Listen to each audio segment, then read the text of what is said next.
आज हम बात करेंगे स्केल्स ऑफ थर्मोमेट्री की। स्केल्स ऑफ थर्मोमेट्री, थर्मोमेट्री के स्केल्स के बारे में बात करने जा रहे हैं। थर्मोमेट्री क्या होती है? थर्मोमेट्री, थर्मो का मतलब होता है हीट या फिर टेम्परेचर, और मेट्री का क्या मतलब होता है? मेजरमेंट। ठीक है ना। स्केल्स ऑफ थर्मोमेट्री यानी कि टेम्परेचर को मेजर करने वाले स्केल्स की बात करने वाले हैं। थर्मोमेट्री, थर्म का मतलब है हीट या फिर टेम्परेचर, मेट्री का मतलब है मेजरमेंट। टेम्परेचर को मेजर करने वाले स्केल्स के बारे में बात करने जा रहे हैं।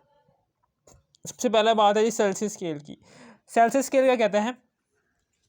सेल्सियस स्केल फ्रीजिंग पॉइंट, यहाँ पर हमेशा याद रखना कि ये जो सेल्सियस स्केल पर जो से सबसे कम, इस स्केल पर सबसे कम डिजिट होती है वो 0 Celsius. Freezing point of water is 0 degree Celsius at 1 atm pressure.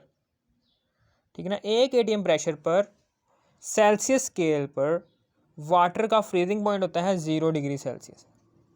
ठीक है ना। और वाटर का बॉइलिंग पॉइंट यानी कि बॉइलिंग पॉइंट ऑफ वाटर के, जहाँ पर वाटर बॉयल करता है, वो सेल्सियस स्केल पर वाटर का बॉइलिंग पॉइंट क्या होता है? 100 degree Celsius at 1 atm pressure. ठीक है। It is divided into 100 equal parts. हम क्या करेंगे? हम फ्रीजिंग पॉइंट में से फ्रीजिंग पॉइंट कह रहा हूँ, हम फ्रीजिंग पॉइंट में से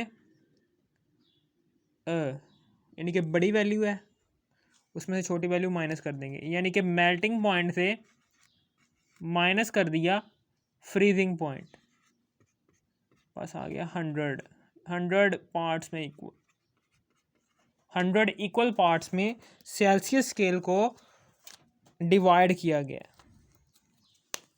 ठीक है ना। ये हमने लिखना है कि it is divided into 100 equal parts.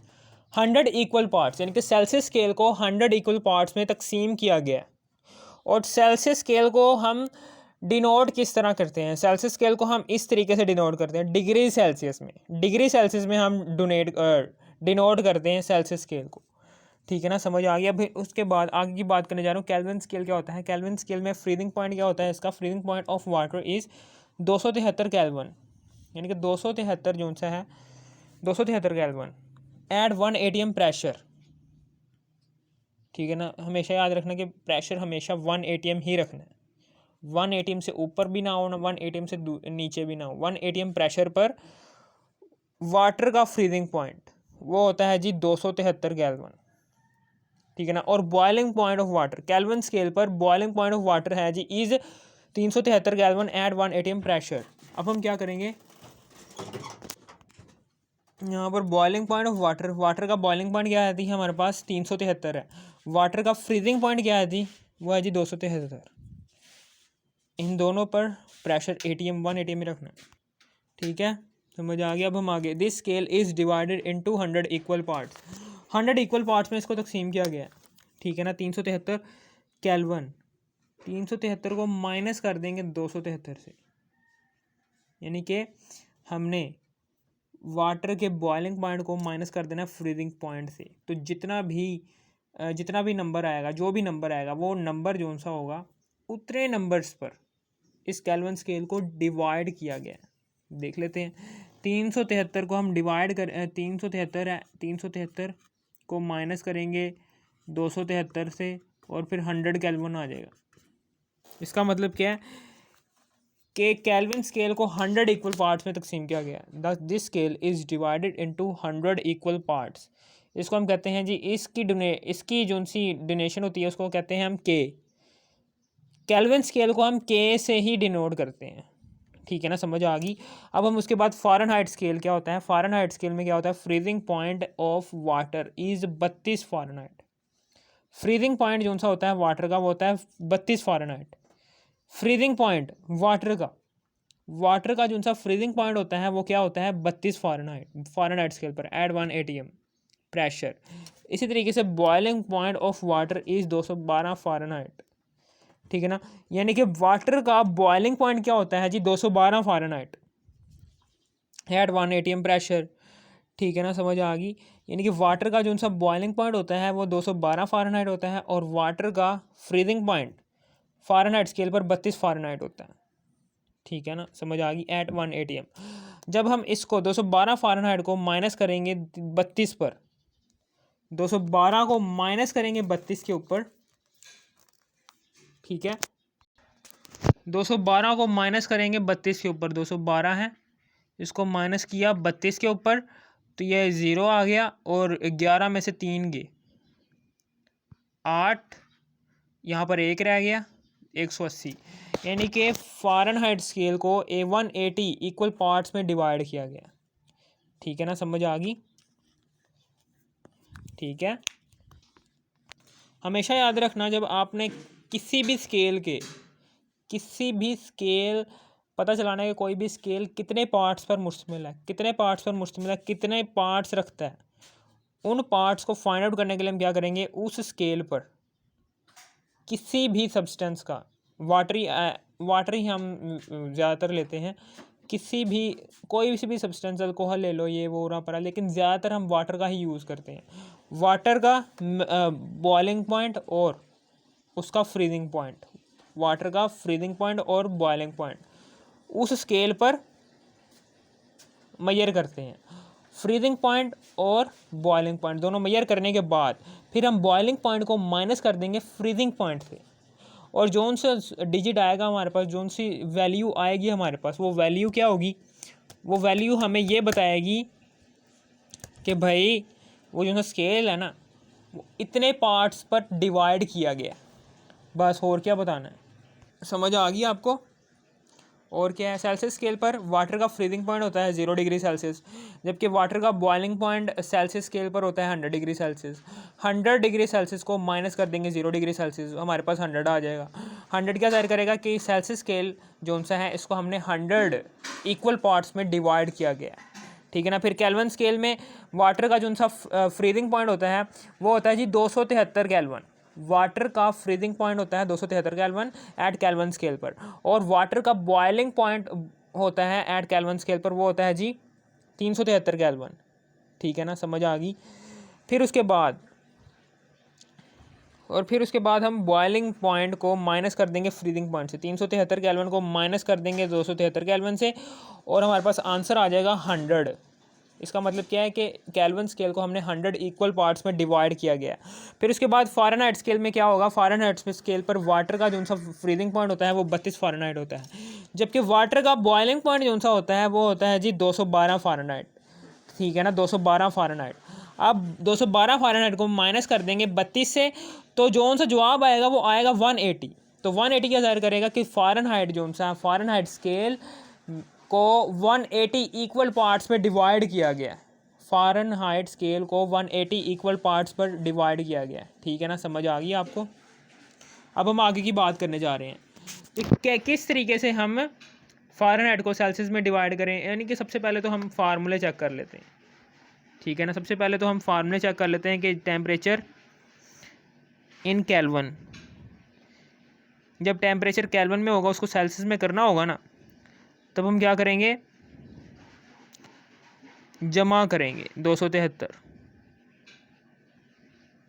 और जब हमारे पास टेम्परेचर सेल्सियस में होगा उसको केल्विन में करना होगा, तो हम क्या करेंगे, टेम्परेचर इन केल्विन, ठीक है ना, ये प्लस 273 उधर जाकर माइनस 273 हो जाएगा, माइनस 273, जबकि सिर्फ सेल्सियस जो सा है वो इधर आ जाएगा। फिर उसके बाद टेम्परेचर इन फ़ारेनहाइट, फ़ारेनहाइट पर क्या होगा कि यहाँ पर क्या होगा 9/5, यहाँ पर 9/5 है, और साथ में टेम्परेचर इन डिग्री सेल्सियस आ जाएगा, और फिर उसके बाद प्लस 32, इस तरीके से। हाँ, ये वाले 3 जो से फार्मूले हैं, इस फार्मूलों से हम इन वाले ये सारे के सारे सवाल हल करेंगे। सबसे पहले तो हम यहाँ पर करेंगे ये वाला सवाल हल, कौन सा वाला, कि 100 डिग्री सेल्सियस से हम फ़ारेनहाइट स्केल में कैसे जा सकते हैं, ये वाला सवाल कैसे हल होगा। वो ऐसे हल होगा कि 100 डिग्री सेल्सियस है, इसको हमने कन्वर्ट करना है फ़ारेनहाइट स्केल पर, तो हम कैसे करेंगे, सबसे पहले तो हम फार्मूला लगाएंगे, ठीक है, फार्मूला लगाएंगे 9/5, यहाँ पर आ जाएगा टेम्परेचर इन डिग्री सेल्सियस, ठीक है ना। फिर प्लस कर देंगे 32। अब फिर उसके बाद क्या करेंगे, यहाँ पर 9/5 है, यहाँ पर क्या आ जाएगा 100। टेम्परेचर इन डिग्री सेल्सियस है ना, उसको 100 आ जाएगा इधर। फिर उसके बाद प्लस कर देंगे 32। फिर उसके बाद यहाँ पर 5 है, 5 को 5 दूनी 10, ठीक है ना। यहाँ पर 20 आ गया, 20 को 9 से मल्टीप्लाई कर देंगे, 9 0 0 2 9 18 प्लस 32, ठीक है ना, समझ आ गई। अब हम उसके बाद temperature in Fahrenheit is equal to, जब हम इन दोनों को जमा करेंगे ना तो हमारे पास आएगा 212 फ़ारेनहाइट। इस तरीके से हमने 100 डिग्री सेल्सियस को कन्वर्ट कर दिया फ़ारेनहाइट स्केल पर, यानी कि 100 डिग्री सेल्सियस स्केल पर 100 डिग्री सेल्सियस जो सा है वो फ़ारेनहाइट स्केल पर 212 के इक्वल होता है। यानी कि हम कह सकते हैं कि 212वां यानी कि 212 फ़ारेनहाइट स्केल पर 212 आता है ना जो सा, वो सेल्सियस स्केल पर 100 के इक्वल होता है।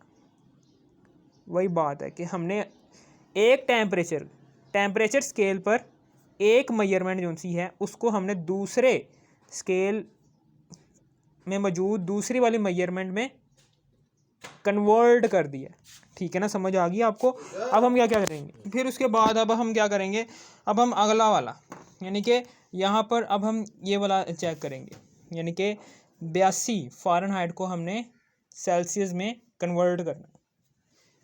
82 फ़ारेनहाइट जो सा है इसको हमने सेल्सियस में कन्वर्ट करना है। हम कैसे कन्वर्ट करेंगे, सबसे पहले तो हम क्या करेंगे, हम यहाँ पर टेम्परेचर लेंगे फ़ारेनहाइट पर, ठीक है। फिर उसके बाद यहाँ पर 9/5 डिग्री, ठीक है, समझ आ गई। अब हम 9/5 9/5 है, यहाँ पर क्या लिखेंगे, यहाँ पर टेम्परेचर किस में दिया हुआ टेम्परेचर डिग्री सेल्सियस, वो लिखेंगे, फिर प्लस फिर 32। चूँकि हमने temperature in degree Celsius find out करना है तो ये 5 क्या होगा उधर जाकर, टेम्परेचर इन फ़ारेनहाइट दिया हुआ 82 है तो ये 5 क्या करेगा उधर जाके मल्टीप्लाई हो जाएगा। और फिर उसके बाद ये 9 रह जाएगा जो कि इस टेम्परेचर से मल्टीप्लाई हो रहा है, तो ये 9 क्या करेगा, ये मल्टीप्लाई हो रहा है इधर जाके डिवाइड हो जाएगा। यहाँ पर आ गया टेम्परेचर इन डिग्री सेल्सियस, फिर प्लस फिर 32 है, ठीक है ना, समझ आ गई आपको। अब हम क्या करेंगे, 82 को 5 दूनी 10 0 और 1 5 8 40 और ये 41 410 आ गया, ठीक है ना। अब हम क्या करेंगे, ये खुद ब खुद ही सॉल्व कर लेना, हमने डिग्री सेल्सियस में निकालना है ना, तो हम मेरे पास कैलकुलेटर नहीं है तो इसलिए मैं हल नहीं कर रहा, ठीक है ना। हमने 82 फ़ारेनहाइट है ना, 82 फ़ारेनहाइट को सेल्सियस में कन्वर्ट करना है, तो फ़ारेनहाइट पर ये 82 फ़ारेनहाइट, तो 82 को हम यहाँ पर दर्ज किया, 5 इधर डिवाइड हो रहा है उधर जाके मल्टीप्लाई हो जाएगा, और 9 इधर मल्टीप्लाई हो रहा है उधर जाके डिवाइड हो जाएगा। टेम्परेचर इन डिग्री सेल्सियस ये है, फिर प्लस इधर है प्लस 32 उधर जाके माइनस 32 हो जाएगा, तो 582 डिवाइडेड बाय 9 फिर माइनस फिर 32 है। अब उसके बाद जोन सा भी जवाब आएगा ना, इधर जोन सा भी जवाब आएगा डिग्री सेल्सियस में, पहले तो आप 5 से मल्टीप्लाई कर देंगे इसको 82 को, जोन सा जवाब आएगा उसको 9 से डिवाइड करेंगे, ठीक है ना, जोन सा जवाब आएगा उसको माइनस कर देंगे 32 पर। फिर दोबारा कह रहा हूँ, सबसे पहले 82 को मल्टीप्लाई कर देंगे 5 से, जोन सा जवाब आएगा उसको 9 पर डिवाइड करेंगे, जोन सा जवाब आएगा उसको माइनस कर देंगे 32 से, और जोन सा जवाब आएगा वो आएगा जी हमारे पास डिग्री सेल्सियस में, ठीक है ना। डिग्री सेल्सियस में हमने इस तरीके से 82 फ़ारेनहाइट को कन्वर्ट कर दिया डिग्री सेल्सियस के स्केल के ऊपर, ठीक है ना। फिर उसके बाद एक और है कि भाई यहाँ पर अब हमने यहाँ पर एक और बात बतानी है कि 100 केल्विन को कैसे कन्वर्ट करें फ़ारेनहाइट पर। 100 केल्विन है, इसको हमने फ़ारेनहाइट स्केल पर कैसे कन्वर्ट करना है। फिर उसके बाद हम क्या करेंगे, यहाँ पर हम क्या करेंगे, इधर हम क्या करेंगे, सबसे पहले तो हम ये देखेंगे कि ये जोन सा है 100 केल्विन, फिर उसके बाद यहाँ पर 100 केल्विन को सबसे पहले तो केल्विन, यहाँ पर केल्विन नहीं है, यहाँ पर सेल्सियस है, फ़ारेनहाइट के फार्मूले में सेल्सियस आ रहा है, केल्विन नहीं आ रहा। सबसे पहले तो हम केल्विन को सेल्सियस में लेकर जाएंगे, यानी कि टेम्परेचर इन सेल्सियस में कैसे कन्वर्ट करेंगे। सबसे पहले तो यहाँ पर हम लिखेंगे टेम्परेचर इन केल्विन, फिर इसमें माइनस कर देंगे 273। क्या है हमारे पास 100 है, इसको माइनस कर देंगे 273 से, फिर उसके बाद क्या जवाब आएगा, -173। ठीक है, समझ आ गई। ये हमारे पास डिग्री सेल्सियस में आ गया, डिग्री सेल्सियस में आ गया। अब हम उसके बाद इसको फ़ारेनहाइट स्केल में कन्वर्ट कर देंगे, ठीक है ना। 9/5 टेम्परेचर इन डिग्री सेल्सियस, फिर plus 32। 9/5 temperature in degree Celsius क्या है जी, -173, फिर प्लस, फिर 32 है। फिर उसके बाद इसको पहले इससे मल्टीप्लाई करेंगे, ठीक है ना, और जिनसे जवाब आएगा उसको डिवाइड कर देंगे 5 से, फिर जिनसे जवाब आएगा उसको हम प्लस कर देंगे 32 से। इस तरीके से हमारे पास फ़ारेनहाइट पर भी आ जाएगा, ठीक है ना, समझ आ गई। अब हम क्या करेंगे, यहाँ पर देखो कि अब उसके बाद ऐड विच टेम्परेचर, किस टेम्परेचर पर फ़ारेनहाइट जोन सा है वो इक्वल होता है सेल्सियस के, किस टेम्परेचर पर फ़ारेनहाइट जोन सा है वो सेल्सियस के इक्वल होता है, ठीक है ना, वो इस टेम्परेचर पर होता है। इंडिकेट जब आप टेम्परेचर सेल्सियस में होगा -40 डिग्री सेल्सियस, तो इसको हम फ़ारेनहाइट स्केल में कन्वर्ट करेंगे ना, तो फ़ारेनहाइट स्केल पर भी -40 डिग्री सेल्सियस ही आएगा। ये देखें, ये MD कैट का क्वेश्चन है कि टेम्परेचर फ़ारेनहाइट स्केल पर टेम्परेचर क्या होता है, 9/5 है। टेम्परेचर इन डिग्री सेल्सियस क्या आता है जी हमारे पास, -40, फिर प्लस, फिर 32 है, फिर 5 8 40, 8 9 72, -72, फिर प्लस, फिर 32। इसको जवाब निकालोगे ना इसका, तो हमारे पास -40 आएगा, यानी कि -40 पर, यानी कि टेम्परेचर सेल्सियस स्केल पर और फ़ारेनहाइट स्केल पर, सेल्सियस और